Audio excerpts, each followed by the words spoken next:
जिल्हा परिषदेत सध्या सेवा ज्येष्ठतेनुसार बढतीचा सिलसिला सुरू आहे। आरोग्य विभागाकडील 62 आरोग्य कर्मचाऱ्यांची समुपदेशनद्वारे पदोन्नती देण्यात आली आहे। आरोग्य सहाय्यक मधून पर्यवेक्षक, आरोग्य सेवक मधून आरोग्य सहाय्यक अशी बढती देण्यात आली। पदोन्नतीमध्ये सर्वाधिक 39 महिलांचा समावेश आहे। स्थायी समितीच्या सभागृहात आरोग्य विभागाची पदोन्नतीची प्रक्रिया मुख्य कार्यकारी अधिकारी तृप्ती धोडमिसे यांच्या उपस्थितीत उपमुख्य कार्यकारी अधिकारी प्रमोद काळे, जिल्हा आरोग्य अधिकारी डॉक्टर विजयकुमार वाघ यांनी पूर्ण केली आहे। आरोग्य विभागांतर्गत आरोग्य पर्यवेक्षक, आरोग्य सहाय्यक या संवर्गातील आरोग्य कर्मचारी यांच्या सेवा ज्येष्ठतेनुसार खुल्या वर्गातून समुपदेशनद्वारे पदोन्नती देण्यात आली।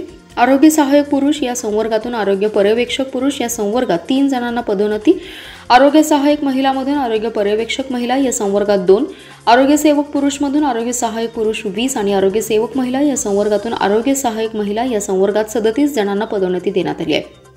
यावेळी आरोग्य कर्मचारी संघटनेचे पदाधिकारी तसेच पदोन्नतीसाठी पात्र कर्मचारी उपस्थित होते। सदर पदोन्नतीबाबत सर्व संबंधित कर्मचारी आणि आरोग्य कर्मचारी संघटनांनी प्रशासनाचे आभार मानले।